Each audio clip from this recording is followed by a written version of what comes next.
Hey guys, welcome back to the channel. It is Critter here, and we're here with Dave, and we're here to do a quick recap of our Oregon trip. Pretty cool trip. If you guys haven't seen the series, I'll link all the episodes in the comments below, as well as put up little cards here and there. And we're just going to basically recap the whole trip for you, talk about the ups and downs, the woes and the foes, and the laughs and the goodies. So there was no downs. There were wow. He speaks, so we'll let him take it away. Dave, Okay. Go ahead. Let's talk about the Oregon trip. Oh my gosh, where to begin? Wow. Oh, hang on. Okay. All right. This ain't right. There. That's better. So much better. All right. Oh, we're back. Much better surrounding than the garage, Dave. No kidding. This is great. Yeah. Yeah, so here we are. Here, beautiful spot out in the lake, out in the back country of Vancouver Island. And like I mentioned in the intro, we're going to do a little recap of the Oregon trip. It's been a while. It has been. It's been a while. We got back from the Oregon trip in June. Yeah. It's now November. Yeah. So this is November on Vancouver Island, by the way. It's like this every day. That's right. It's pretty awesome. There is a color called West Coast Gray, but we won't talk about that. No. That was yesterday. Yeah. Might be tomorrow. Yeah. So yeah, we might be a little bit rusty on our recap, but I'm sure we'll remember the pieces. It was a unforgettable trip. It was amazing. I think. Our last recap was at the Giant Loop ride in southeastern Oregon, and that was on day 2 of that ride, I believe. So yeah, because we were there for another day at least before we left. Yeah. So after we left, we hooked up with Pete there, Soilsman Pete. He had put together a pretty cool little trip for us to get back. When we headed off before the adventure, we were undecided how to get back. Yeah, well, I mean, I hadn't decided anything, and that was part of the joy for me, was just following along. Yeah, but yeah, I had no idea where Pete was going to take us, or what any of that was going to look like. Yeah, and for me, it was kind of nice to be able to give the steering wheel over to someone else and just get back into that following along position. The Pete took us to some new places that I had not seen. I don't know about you. No, I've never been down there. Have you? So we went with Pete, and we basically went over to the eastern side of Oregon and came all the way up, and then jumped into Washington. We met up with your new buddy, Dan Landa. Yeah, Dan, amazing guy. You'll see him in the video. Yeah. I wish I had the camera rolling sooner, because the guy blew by me on the highway riding his.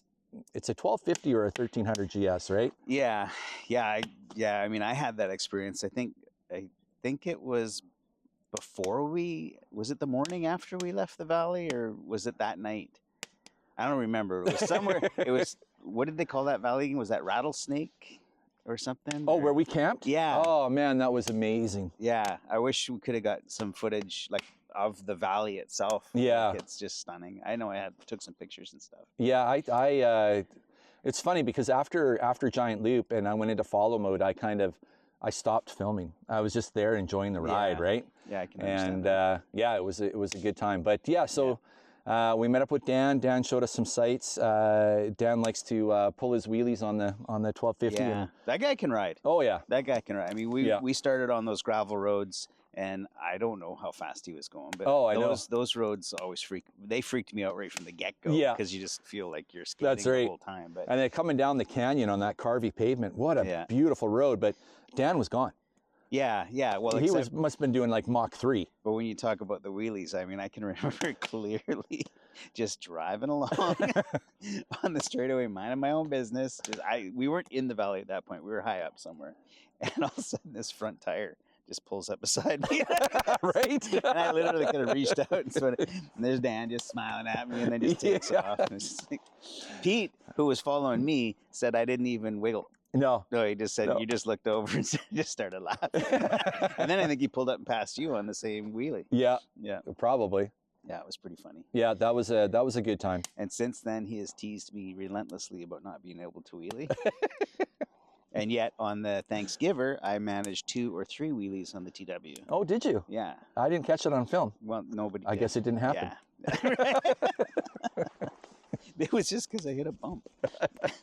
So after we went up with Dan, and we camped in, we're going to call it Rattlesnake Valley. I don't know, that valley, that was amazing. Yeah. The scenery there was stunning. And right along the river, like blew my mind, my happy spot right on a river. Yeah. So after that, Dan broke off from us, and then Pete took us off, Yeah. and we ended up camping beside another river. That was after the breakfast with the white gravy. Oh, yes, right, right, white gravy. Why do the Americans have white gravy? Right, Dan? that's right, all the gravy's white. Yeah, it should be brown. Proper gravy is brown, Dan. That's right, yeah, and yeah, the servings you get down there too. Yeah. It's enough to last you the whole day. Well, it really is, Yeah. it really is. That's why when I'm on adventures, I only eat once a day. Yeah, I get it. Yep, yep. You got that lasting. So yeah, breakfast and then off to the other river spot with Pete. We camped there, and then from there we're off to Grand Coulee. Yes. After that, have you ever been to Grand Coulee before? Never before. I will definitely make my best effort to get back there. Yeah, that was my second time there. Well, the second time in recent. I'd been there eons ago as a kid. I might have been 10, maybe 9. I don't know. I don't even remember. And I think we just drove through. But I was down there not too long ago, and then this time with you, and it's just very cool. It's really, really cool. The winds weren't as bad this time around, as opposed to the first time I went there, which was 2 years ago, on the bike. That was insane. But yeah, no, it was pretty cool. You catch that in I think it's episode 3 of this.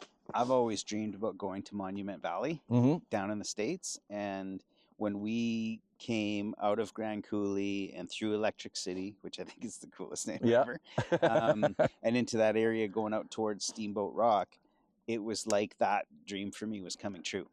Like the scenery totally made me think of that, and I was just mind blasted. I was just so happy. Yeah. Like it was, I was just in love with that area. Yeah, I thought it was incredible. That's pretty wild. Yeah.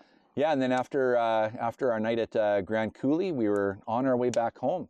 And, you know, there's a clip in the video where we're basically in the desert. 45 minutes later, we're up in the mountains with the snow and everything. That was pretty wild. Yeah. And it was just a straight shot back home from there. And that was the trip in a nutshell, really. The last couple of days. It was for me a bit of a whirlwind. I've always said when I get on the bike, I love to be on there, and I would have liked that to have been like 3 times longer. Could have easily been for me. I don't know. Yeah. You, that was your first real long distance moto trek, right? Absolutely. Yeah, like without like staying in a hotel or whatever. Done a couple of like the Whistler, Duffy Lake kind of thing where you might stay a night in a hotel or whatever. That was the first time I lived off the motorcycle. Right. Which was pretty cool. Yeah. Yeah. It went fine. Like it was, I was really apprehensive and nervous to ask you to let me tag along.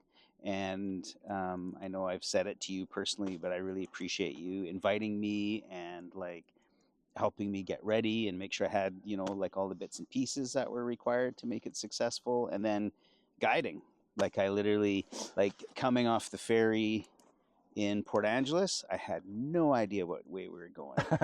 And just I didn't have any music in my helmet. Yeah. It was just me alone with my thoughts, which was okay. It was, I was all right. I sung Lucky Star about 50,000 times.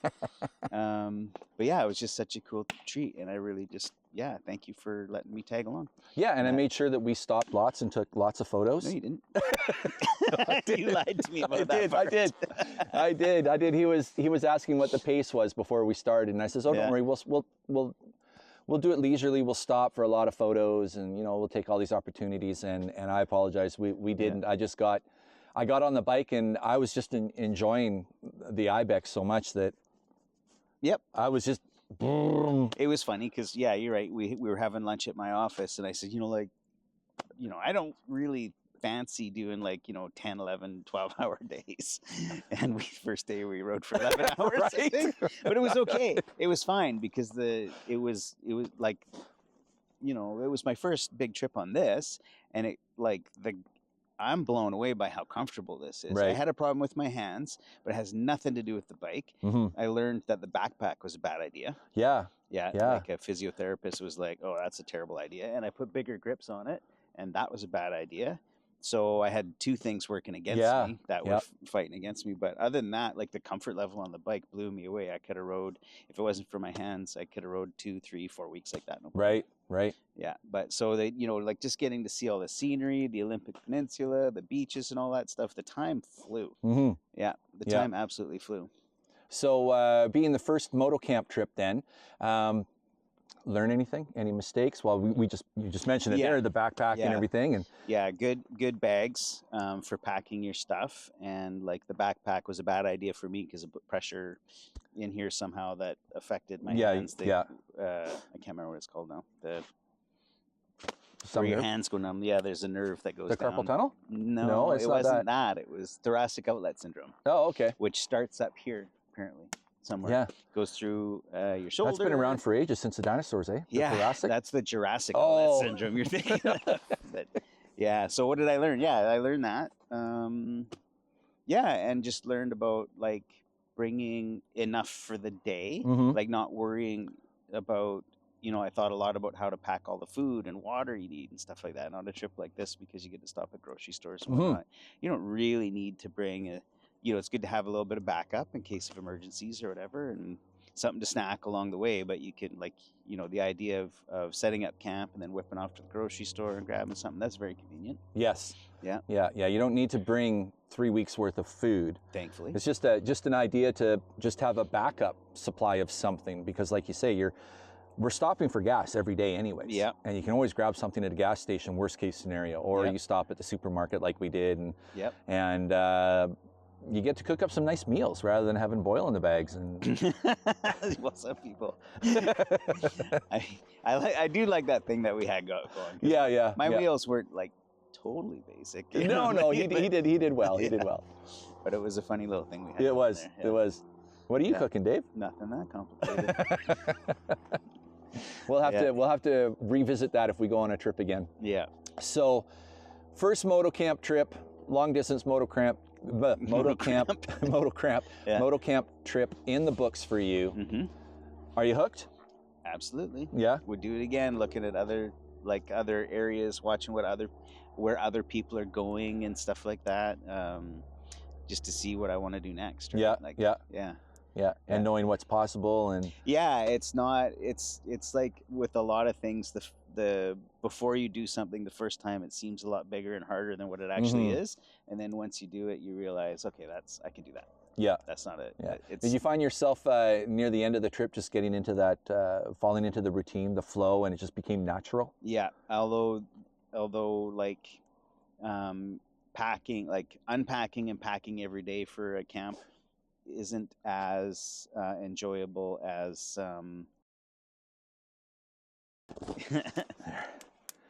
we just had to get a bear out of here, so I figure I better grab this. Yeah, he grabbed that after I chased the bear away. I'd never seen anybody wrestle a bear like that before. That was awesome. Yeah, the bear had neither. Anyways, we were talking about the routine of packing up and everything. Yes. So yes, packing up and unpacking for a new campsite every day was probably my least favorite part about it. That part of the routine. It wasn't that hard, because we were efficient and we didn't have a lot of stuff. Because you can't bring a lot of stuff on here, right? Which is good. Like it kind of trains you to just bring what you need, right? But yeah, it would be nice, like in some cases, to stay a couple of days in some of those spots. Yeah.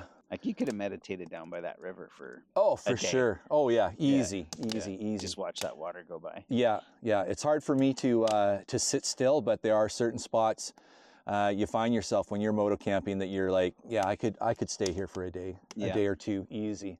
For me, part of the reward of the day's travel is, well, I mean, you get the reward of riding the bike, which is awesome. Yeah. And then for me, you get the reward of setting up tent again, because you know that once you have your tent set up, you get to sit down and eat. So different sort of thought process on all of that. I do enjoy setting up the tent. Yeah. And I really enjoy packing up the next morning. It's kind of like a personal challenge of mine to get the bike tighter, neater, packed better. So playing Jenga every day or something, right? Well, we'll disagree on that. Yeah.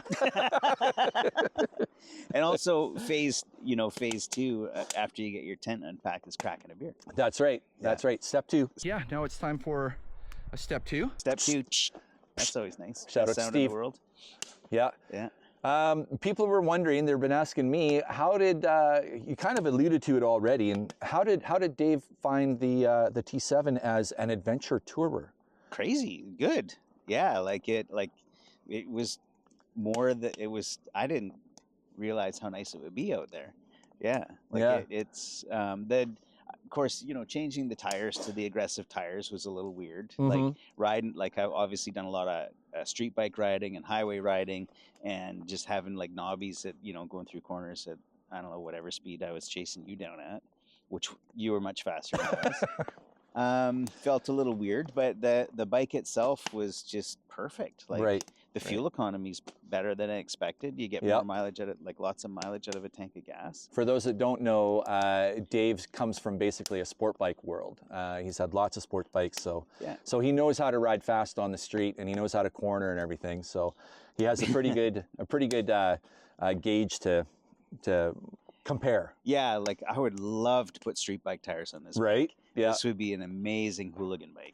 Like it would be crazy. But but I mean, even then with these tires, it still stuck to the road fine. There wasn't, once my confidence came in, it was fine, right? And I would like no back pain, no sore legs, no nothing, right? Once in a while you want to stand up. And once we did get to the trails, it was like, wow. Right. And I'm only used to really riding smaller dirt bikes. I'm not used to riding a big motorcycle off-road. So like I've said to a couple of people that we've talked to about the trip, I did things on this that I don't think I would have if I didn't have to.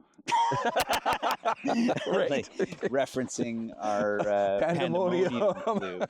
There was things that it's like I said earlier, the first time you do something, it seems like really big and scary. And then once you do it, you're like, oh, that was nothing. Yeah. So there was a couple things that like Chauncey led us through, like small things that were, I thought, like the sandy ditches, I think, where you think you're just going to bury it into the bottom of the ditch. Yeah. And you just like power out of it. You're like, okay, that was fine. And then I go through the edit and I see it on film. I'm like, that's embarrassing. Yeah. What? Yeah. Except for that one hill that we went up to. Well, even that came out really lame too. I have footage of that, and it's like, oh yeah, everybody's cheering because you made it up. We're like, well, it didn't look as impressive as it was. Yeah. So basically, when you're watching videos of motorcycle off-road content, add 25%. It's anybody that's filmed themselves with the GoPro, like on their helmet and stuff, like even when you're going up hills and stuff, it looks flat. Yeah. Right. But when we were out there, I mean, that one hill that we stopped at the bottom of, I just didn't know. Oh, well, even myself, I'm looking at that, I'm looking up and going, there's got to be a better way. You did find a better way. I did find a better way. But I had that coach. that was waiting. That's right. Chauncey was already at the top, and I had that guy that pulled up, and I think he must have sensed that I was a little bit scared or something like that, and he just like talked me through it. And I rode past two people that were waiting to go up and just fired up there, and it was like, I got up to that. That was nothing. Yeah, that wasn't so bad. And there was people that didn't make it. What was thinking back on the whole thing? It's been a while, like we mentioned, but what was a standout highlight for you? Good question. Like probably, I mean, obviously the pandemonium loop, like riding through the desert and stuff like that. That was amazing. Giant loop was fun. That particular ride was like pretty amazing. Yeah, that was pretty amazing. That Steamboat Rock, that whole valley. Yeah. Past the.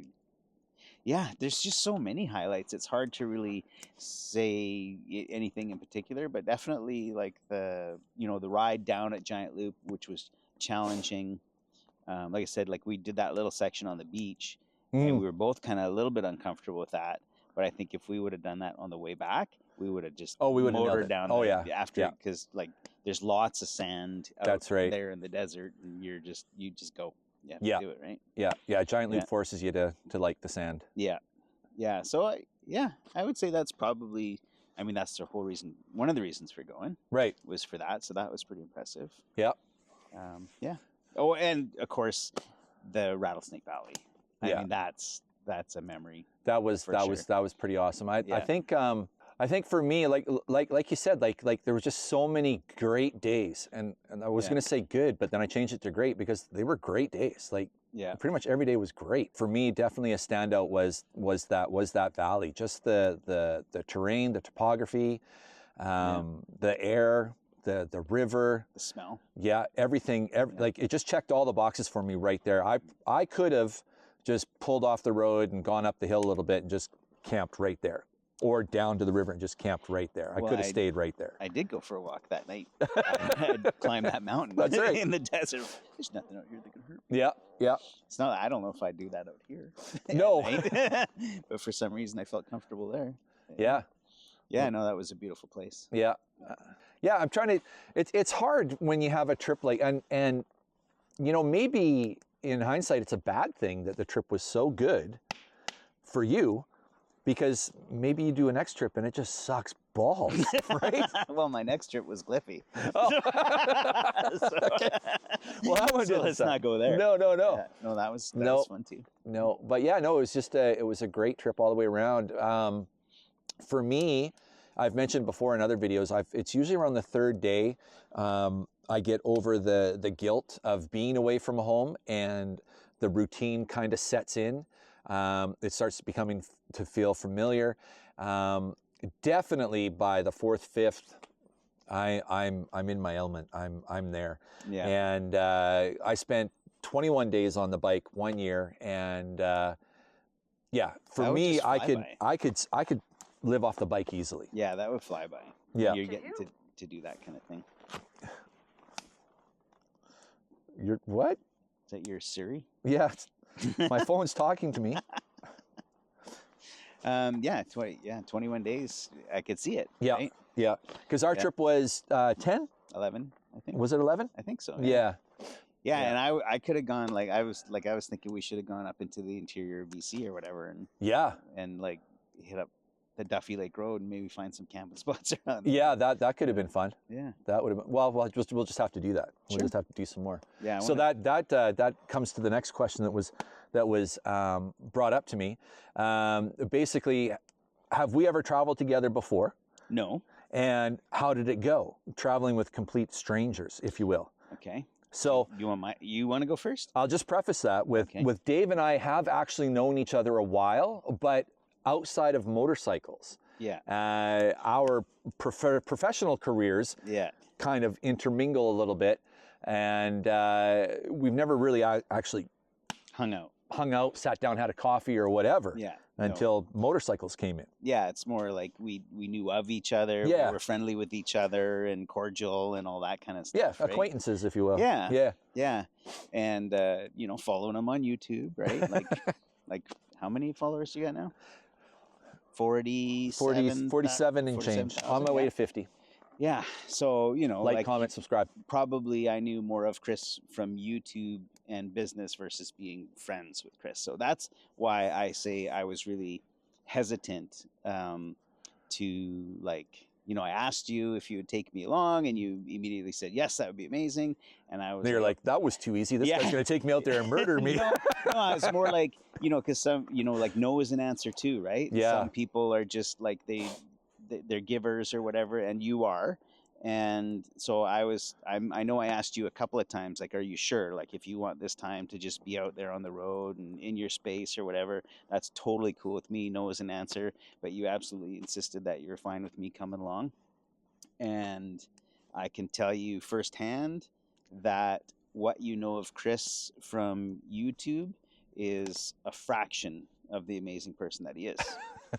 He's like, I'm going to cut that out. yeah, I know this is going to be a struggle for him to edit because he's shy. But yeah, no, it turned out amazing. You were a very gracious host. Like I said, you did everything to help make sure that I was ready to go, and had what I needed for the trip, and it was super easy to hang out with you. Like there was, you know, No pressure. no pressure, no like weirdness or anything. We both had fun right from the get go. I laughed at his jokes, even if I didn't think they were funny. And he laughed at mine. Because they're not funny. It's not funny. And and so it went really well in that respect, and I got to know you a lot better. And so I was totally cool with it. Yeah, cool. Yeah. So if you had advice to anybody that was in similar shoes, it would be to just try it. Go for it. Yeah, you can always go a different direction. Yeah, that's right. That's right. You can always. But it doesn't work out. Yeah, because you really do. You hear a lot of horror stories about people traveling together, and it's just not a good match. I can see that. But I think in the respect of what we do with the motorcycling or adventure motorcycling or dirt biking or whatever, you automatically have a common ground, right? Because we're both into motorcycles, we're both into adventure, and we're both living out something that we dream about doing. So there's so many layers of common ground before you even hit the road. If the guy's not a total beep, then you're probably fine. Yeah. Right? Because you're both after the same goal, right? Yeah. So that's the way I see it anyways. And that's what I find with the events, like when you go to like these gatherings where there's all these people that are doing the same thing as you, so easy to strike up a conversation with somebody. Yeah, it is. You already have so much in common. Yeah. You just go up and look at somebody's bike and go, oh, where'd you get that sticker? Or whatever. Right? And automatically you got to talk about, right? And well, for example, meeting Dan along the way too. Yeah. I feel like I've met somebody that I can call a friend, and Pete has become a friend, I feel. We've talked lots afterwards, and he came to Gliffy and we had dinner together at Gliffy and stuff, which was cool. He made me some shrimp. Oh, that's great. And chefed it up there in my campsite. And so, I feel like I've gained friends along the way as well, right? Yeah. So it's a pretty cool little community, and if you are going to be traveling with someone you don't really know, I think that's the key point right there is to have a couple of commonalities. Mm-hmm. Like obviously the motorcycles bring you together, but another thing that brings Dave and I together is the love of bushcraft and stuff like that, the love of camping. You can go on a motorcycle tour with somebody that you don't really know. Yeah, you love the motorcycles, but maybe that person just absolutely hates sleeping in a tent. Yeah. So now they're constantly looking for motels, and you want to look for the tent. So there's a divide right there. Yeah. You wouldn't plan a trip with somebody like that. No. Yeah. I have. Yeah. And then there's also the timing thing. Schedule wise, you have to make sure that whoever you're going to be traveling with isn't going to be, I'm up at 6:30 and I'm on the road at 6:45, and that's all there is. Not like that.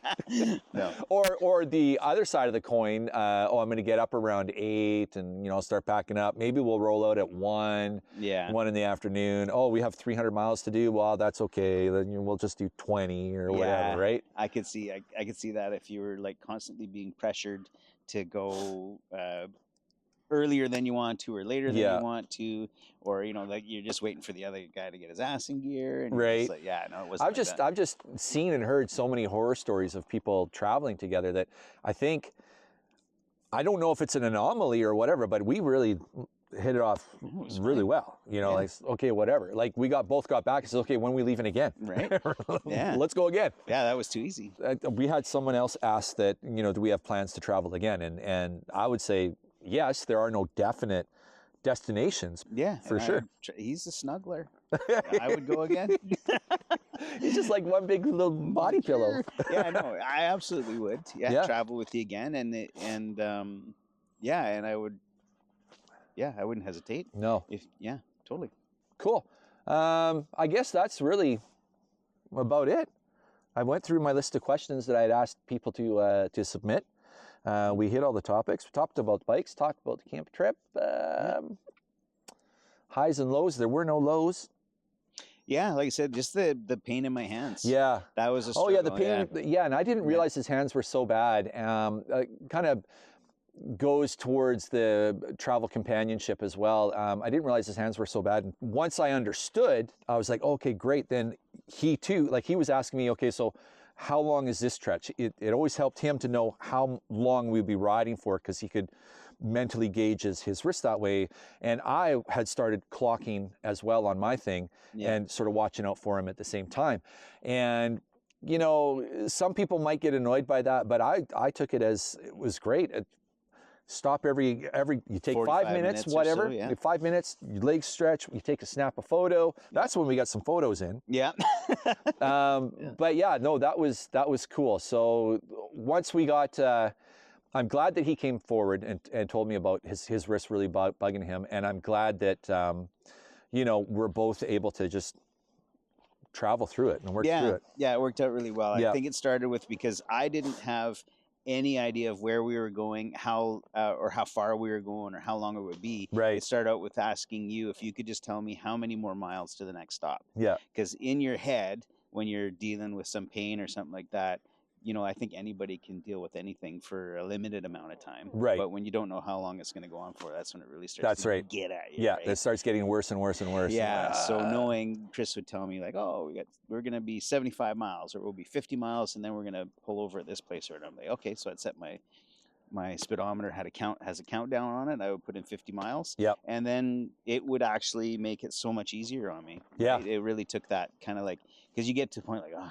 how long is this going to go on for, right? Yeah. And then it was like, okay, we got 10 more miles. Yeah. No problem. And that's what I would be doing as the leader. I'd be doing the countdown, and as the countdown starts getting a little bit closer, I'm scanning ahead and scanning on the map, where's a good place to pull over. Yeah, it was nice, perfect. safe place to pull over. It wouldn't take long. It would take like a couple of minutes, just kind of shake it out, and then we'd be gone again for the next 100 miles or whatever it was. And you know, for me, it was great because it gave myself a chance for the knee to stretch out, because I've got a really bad knee.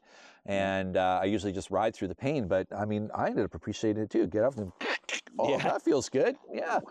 It's not the boots that are creaking. No, it's the knees that are creaking. Yeah. Yeah. One of the kind of remind me, one of the high points was when we left to get to Giant Loop. I retraced my first trip down to Giant Loop, and so one of the highlights for me was retracing that first trip and watching it through your eyes and seeing your reaction and your responses, and they were exactly like mine when I went the first time. Yeah. So it was like I got to relive it a little bit, because honestly, when you come from here, Vancouver Island, and then you get into Port Angeles, it really feels familiar. But the further south you go, it starts changing, and it almost changes around every corner, and it's just like wow. Yeah. Wow. Yeah, pretty much. Yeah. Yeah, it was definitely like that. Yeah. Like the first part is a lot like Vancouver. It is. Going around that lake. It's reminded me of Cameron Lake, but way longer. I remember on my GPS, I could see the blue of the ocean coming, because I had it zoomed way up. Oh, yeah. Like 100,000 feet. Yeah. And it was, so I could see the ocean coming. I go, well, I know today we're going to see the ocean, right? And then you come around and it's just, you don't get that here on the island. This coast is very different. It is. Very few places that have that big wide open beach here. Yeah. It's very much more rocky shores here. So, yeah, that was cool. Anyways, I think that's a pretty good wrap up. Yeah. If you guys have any questions about the trip, or any comments, throw them down below. If you have any questions for Dave, check them out. Check them out on the old YouTubes, Hobo Gear on YouTube, and also on Instagram. I'll link those down below. You don't have to do that. Oh, I'll do that. Yeah. And I guess any final words there, Dave? Any final thoughts for me? Any final thoughts? Oh yeah.